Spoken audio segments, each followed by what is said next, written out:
Hey, welcome to Salty Vibes with Heather. I'm here today with my brother Nick, and he's going to tell a little bit about his story, and we're going to do a little bit of life coaching questions and just kind of have some coffee talk today. So here's my brother Nick. Introduce yourself, Nick, and tell Hello, me a little bit about yourself. my name is Nicholas White, 39 years old. Um, It's like a job interview. you pause it.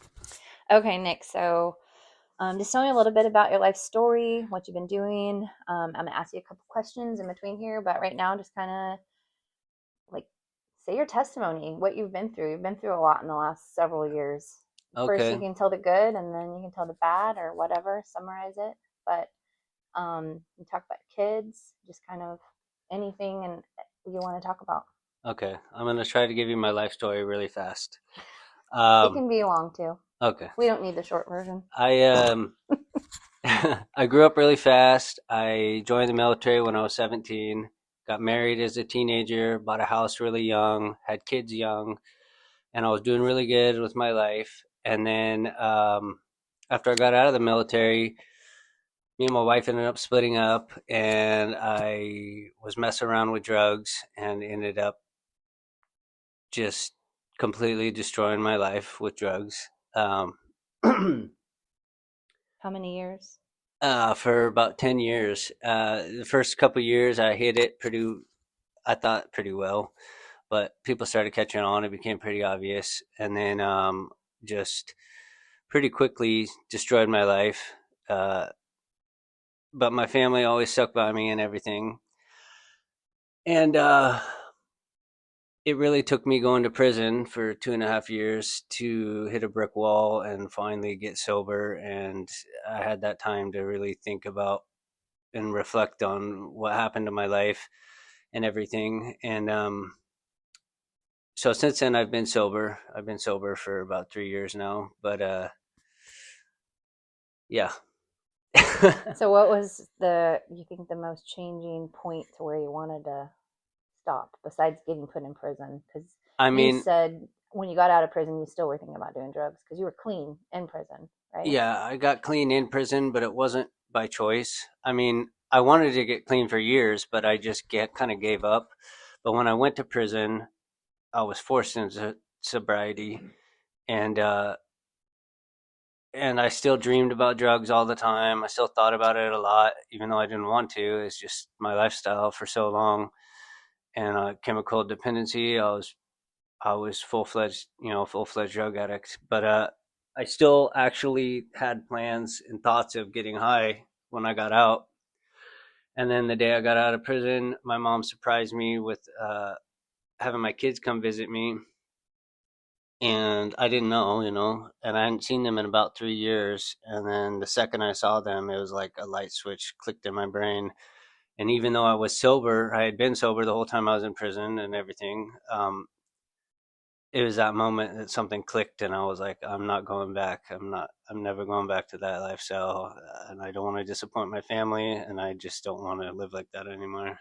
That's my favorite story because when you told me that the first time, it gave me chills and it gave me chills again. Because kids are pretty special, even though we don't realize at the time. Like they kind of make our world better and change us. So, and also, I'm glad to have this is my baby brother, by the way, and I'm glad to have my baby brother back because I knew for a long time he wasn't doing good, but it's hard to know when they hide it from you and don't want to get help. And so I'm just really thankful that you're Me here. too. And we're going to be in Arizona. We're having a fun family trip in Arizona, and I'm making my brother's doing my podcast with me. I'm going to do this interview.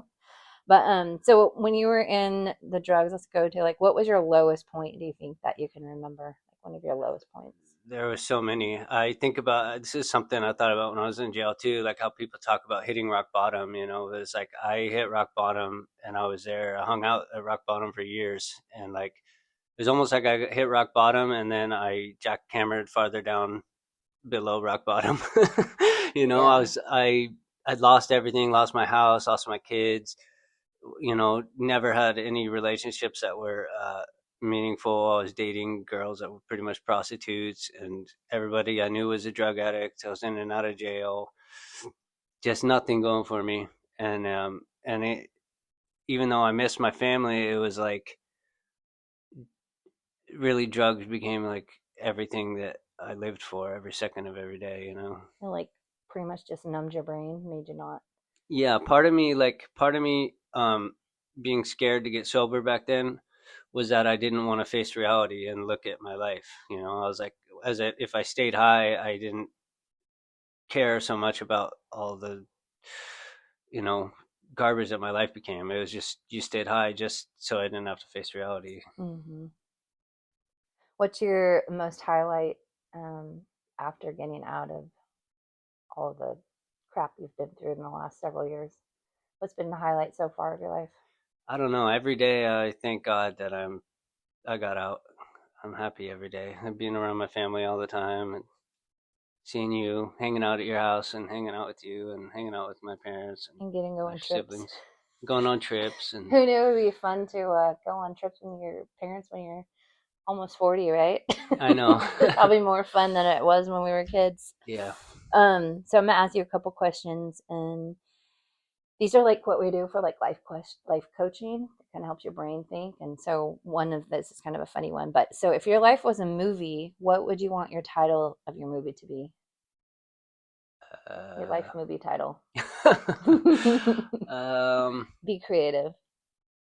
I don't know. The story of Nicholas White. Nicholas White Adventures. um, I don't know. I wish I could cut a bunch of stuff out of it, but It would make a really good movie. what's that? It would make a really good movie, though. Yeah. We could do the documentary of your life, and people would be like, "Wait, what? You went through that?" Yeah, I know if I watched a movie of my life, I'd be yelling at myself a lot. I'd be like, "What are you doing?" So obvious that you're making a horrible choice. But at the moment when you're doing it, you don't really know. Plus, drugs Yeah, kind of just fry your brain. So don't yeah, do drugs, kids. yeah. Don't do drugs. um. So no, you don't know what your life title would be. Make it up I don't super know. cheesy, like nerdy as possible. Um, I don't know. The Family Man. It's already a movie. The Family Man 2, Yeah. named Nicholas White. So here's another one. What's your current most nerdy obsession you have going on? One of my nerdy obsessions is I like to go rock collecting, Well, that's and kind I of like cool. to read books. That's pretty nerdy, Are you but going to do a TikTok book yeah, I'm gonna channel? start my own TikTok channel. How many books did you read today? Yeah, I don't know. I like books and I like rocks. And those are both nerdy So things. this is not something common that men talk about, but when is the last time that you cried? Because you're not really supposed to cry when you're a I think the man. last time I cried was when I was in jail, and something about mom and dad when they visited me. Mom said something about how they're always going to be around for me or something like that, and I cried. I mean, Yeah. I didn't like bawl, but it made me cry. Yeah, made you cry. Because, men are told we're not supposed to cry. So, my boys are like, men aren't supposed to cry. I'm like, yeah, but actually, God gave us all tears for a reason.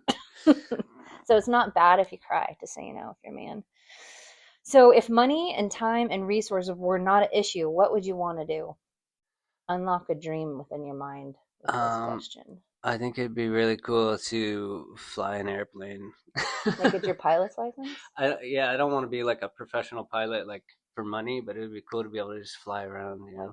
Like in Alaska, get one of the small planes. Yeah, You know you can do that. It's not very much money, yeah, but I mean that's it's a something money, but it just takes hours. that's something I think about would be really cool. Okay, so for right now, what is something that's missing in your life you wish you had, and would it make a huge difference if you got it? We talk about it sometimes having like a spouse, but I don't necessarily miss it. Um, I just know like, uh, yeah, I don't know. That's not really What my kind answer, of I guess. what kind of brings like a I a difference to your life when you have that?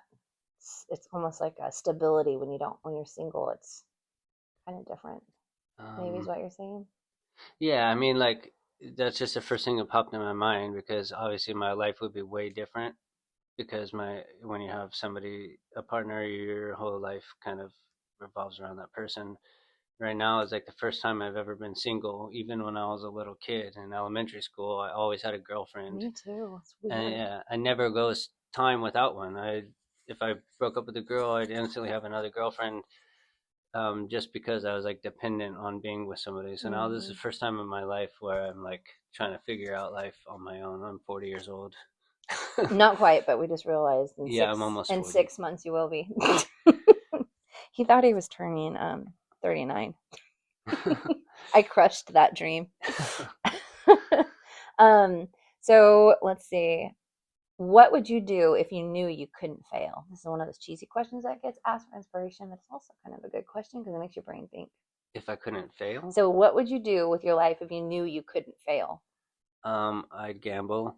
How much money did you win today, by the way, by gambling? Not that you should gamble, but it was kind of just fun little. $100, dude. Woohoo, $100. I lost Yeah, money.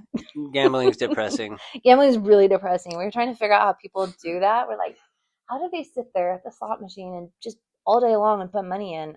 Either Yeah, they get a bunch of debt and use credit cards. I don't know because I was scared yeah. after I lose $40. We were responsible. We set we a were $20 we were limit a day, which is very not bad. responsible, but it was kind of fun anyways to see you win $100.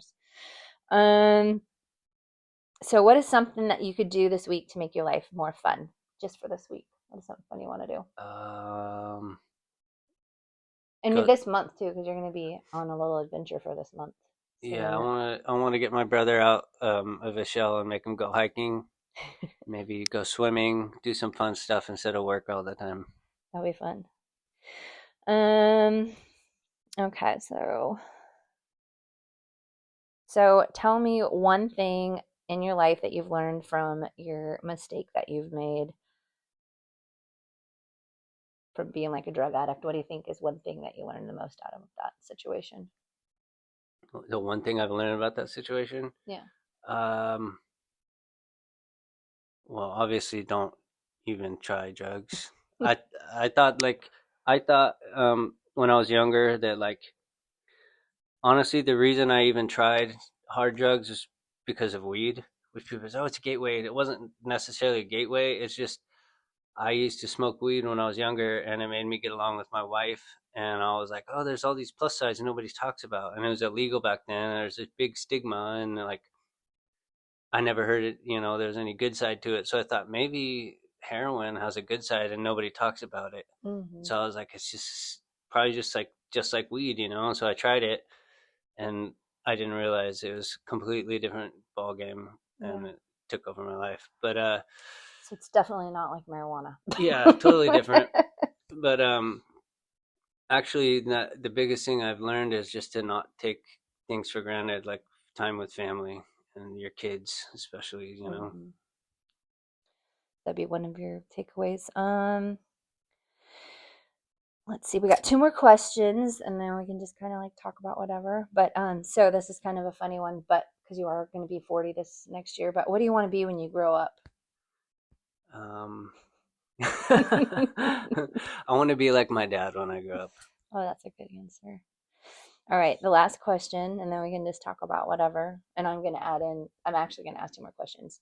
What's your favorite nerdy movie that you would watch over and over and over again?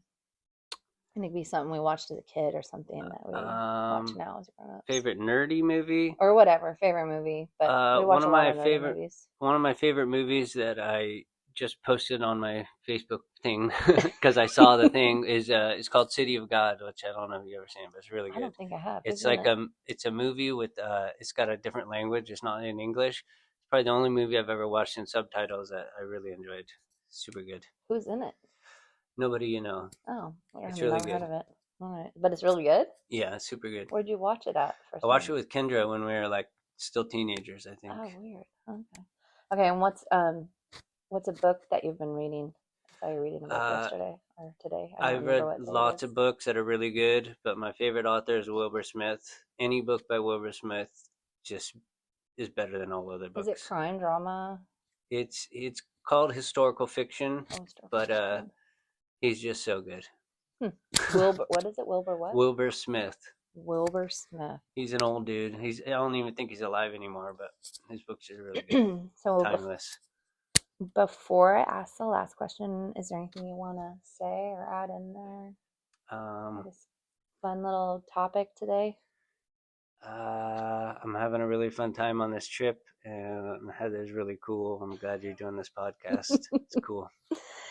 So, last question. How will you celebrate reaching your next milestone in your life? Oh, Because 40 is a big age, and you got a lot that could change in the next. I mean, we're at middle age now. Well, you're pretty middle age. I've already been middle age for a while. I want to get in the not the best shape I've been in my life, but I want to get in better shape. Cool. Work out every day, or Sounds not like every a day, good but thing. a lot. And I forced you to do your workout today, so. Yeah, you forced me. I'm glad you did. Yay, me. All right. Well, that is our question. That's my brother Nick and a little bit of his life story. And he is my special guest today. And the next week, I'm going to have my special guest. My other brother. I have three brothers, but two of them are joining my podcast and is telling about a little bit about their life. And I will be leaving my links below. Thank you for subscribing to my podcast. This is Salty Vibes with Heather. Have a great day.